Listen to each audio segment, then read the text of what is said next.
रसूलुल्लाह सल्लल्लाहु अलैहि वसल्लम ने फरमाया, अगर तुम अल्लाह पर इस तरह तवक्कुल करो जैसा कि उस पर तवक्कुल करने का हक है, तो वो तुम्हें इस तरह रोजी दे जैसे वो परिंदों को रिज़्क देता है।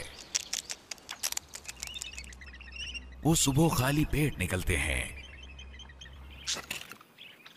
और शाम को पेट भरकर वापस लौटते हैं।